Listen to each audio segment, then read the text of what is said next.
Imagine a massive oak tree that has stood for thousands of years. Its deepest roots reach down into the dry, rocky soil of the ancient Near East, drawing from a reservoir called hokmah, the Hebrew word for the practical skill of living. This isn't the kind of wisdom found in a dusty philosophy book. It is the wisdom of the craftsman, the sailor, and the farmer. When Jesus stood on a hillside in Matthew chapter 5, he wasn't planting a brand new forest. He was the fresh green branch growing from that exact same ancient trunk.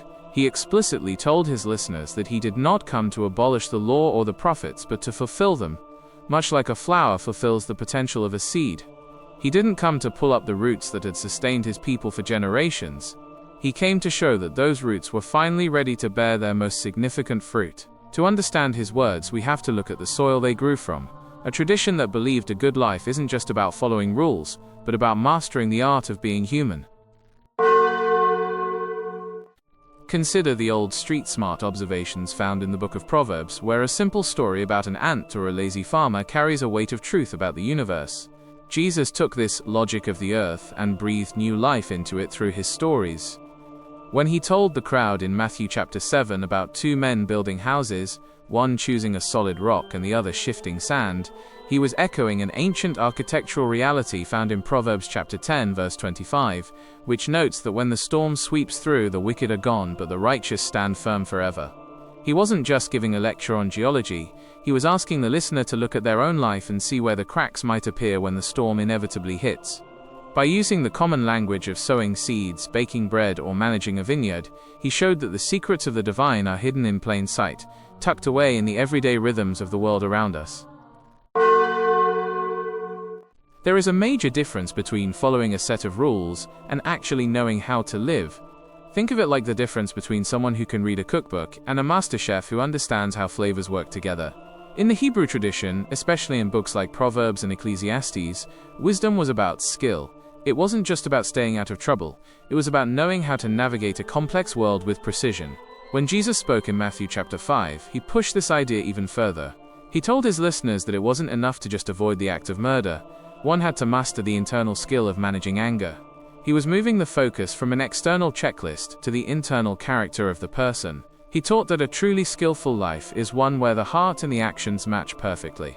By shifting the goal from not breaking rules to becoming a certain kind of person, he showed that the highest form of wisdom is an internal compass, not an external leash. King Solomon was the ultimate symbol of success in the ancient world. He had the most money, the most power, and the most famous mind. According to 1 Kings chapter 10, people traveled from across the globe just to hear him speak. But when Jesus appeared, he made a startling claim in Matthew chapter 12, "Something greater than Solomon is here." He wasn't claiming to have more gold or a bigger palace. Instead, he was redefining what greatness and wisdom actually looked like. While Solomon's wisdom often focused on managing a kingdom and accumulating wealth, Jesus' wisdom focused on the soul. He took the old idea of Solomon's brilliance and flipped it upside down, teaching that a widow giving 2 small coins has more insight than a rich man giving out of his surplus. He shifted the focus from worldly gain to spiritual depth, proving that true wisdom isn't measured by what you can collect, but by what you are willing to give away. If you read the Psalms or the book of Job, you see a constant struggle with a difficult question: why do the good suffer while the wicked seem to prosper? In Psalm chapter 37, the writer observes that the meek shall inherit the land, a direct challenge to the idea that only the strong and aggressive survive. When Jesus stood on the mountain in Matthew chapter 5, he wasn't inventing a new philosophy, he was confirming this ancient poetic justice. He looked at the poor, the mourning, and the persecuted and called them blessed. He was taking the raw, emotional honesty found in the Psalms and turning it into a roadmap for a new kind of society. He taught that the world's definition of power, military might, and social status is actually a dead end.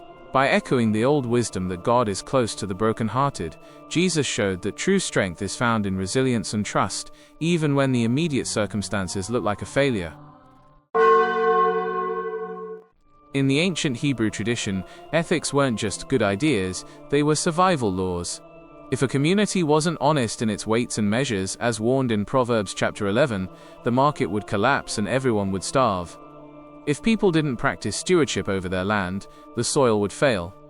Jesus took these practical survival rules and made them the core of his teaching. In Matthew chapter 25, he spoke about stewardship not just as managing money, but as managing every gift and opportunity we are given. He reinforced the old wisdom of humility found in Proverbs chapter 15 verse 33, which says, "Humility comes before honor," by literally washing his followers' feet. These aren't just religious rituals, they are the fundamental mechanics of how human relationships and societies stay healthy. He proved that the most modern way to live is actually to return to these ancient, time-tested principles of integrity and service to others. In the final chapters of the book of Proverbs, specifically in chapter 8, wisdom is described as a person, a master craftsman who was present with God during the creation of the world. For centuries, this was a beautiful, abstract idea. Wisdom was a divine blueprint that humans could only glimpse. But in the opening of the Gospel of John, the narrative takes a dramatic turn. John uses the term logos, the word or the logic of the universe, to describe Jesus. He was saying that the abstract wisdom the ancients had been studying for generations had finally stepped out of the scrolls and into a human life. Jesus didn't just talk about being humble, he lived in a way that defined humility. He didn't just give advice on how to treat an enemy, he showed exactly what that looked like while standing before his accusers. By moving from the page to the person, he turned ancient Hebrew wisdom into a living, breathing reality. The conclusion of this long tradition is that wisdom is not a set of facts to be memorized, but a life to be lived. When we look at the life of Jesus, we aren't just looking at a teacher, we are looking at the ancient survival laws of the universe embodied in a single human being, showing us that the ultimate skill of living is found in the way we love and serve one another.